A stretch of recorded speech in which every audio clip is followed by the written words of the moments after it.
Hey there, have you ever really thought about what happens when you flip a light switch? In just a split second, these invisible forces get to work.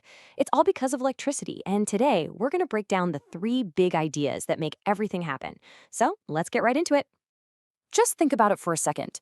Your flashlight, the TV remote, maybe even your computer mouse. So many gadgets that we use every single day are powered by batteries. You can think of them as tiny little energy packs. But what's actually happening inside those batteries and inside the wires they're connected to? What is this power that makes our devices come to life? Well, that's exactly what we're going to find out. Okay, so to get started, we need to understand our very first big idea. This one is super important because it's the foundation for everything else we'll talk about today, and that is electric current. Now, here's the official, kind of scientific definition. Electric current is the rate of flow of electric charges through a conductor. That sounds a little complicated, doesn't it? So let's break that down into a much, much simpler idea.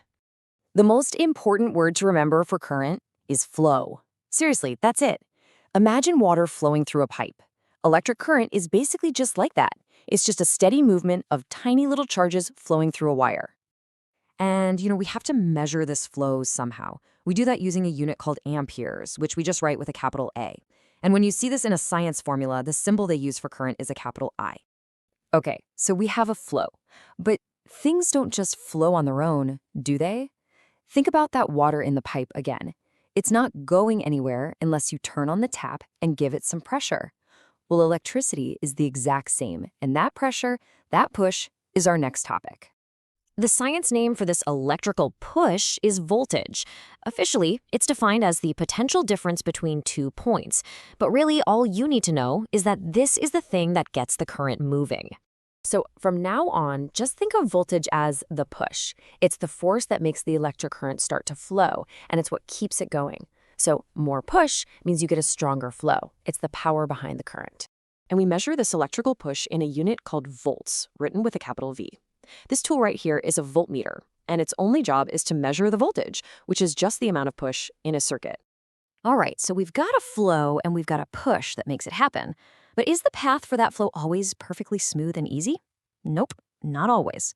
Sometimes there's something in the wire that tries to slow it down. And that brings us to our third and final key idea.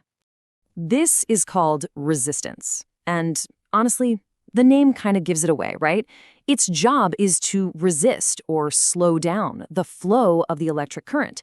You can almost think of it like friction for electricity. A really simple way to think about this is a squeeze. Let's go back to our water pipe one last time.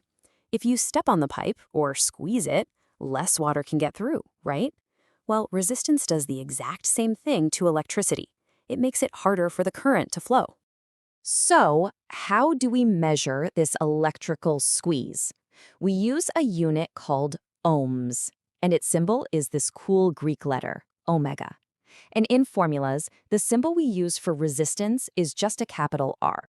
So there we have it, our three big ideas: the flow, the push, and the squeeze.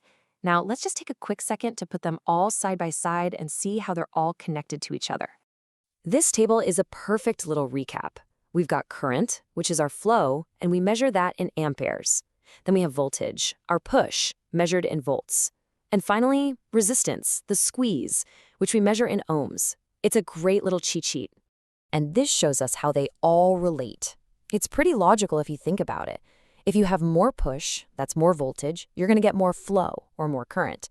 But on the other hand, if you add more squeeze, more resistance, you're going to get less flow. This simple relationship is super important. Okay, we know how these three things affect each other.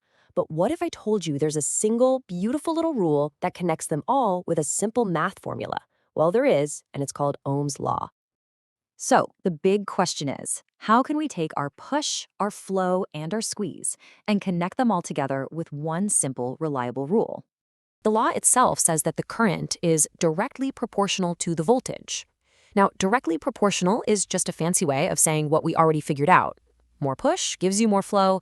It's a predictable relationship. So here is the rule in simple words.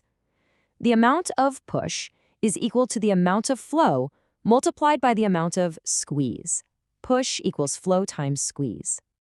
And if we use the symbols that we just learned, we get this famous formula. V equals I times R. Voltage equals current times resistance. This simple little equation is one of the most important rules in all of electronics. All right, so now you know the rule. To finish up, here's a little challenge for you to think about. Using V equals I times R, how could you figure out the resistance or the squeeze of that light bulb? Give it some thought. Thanks for joining me for this explainer.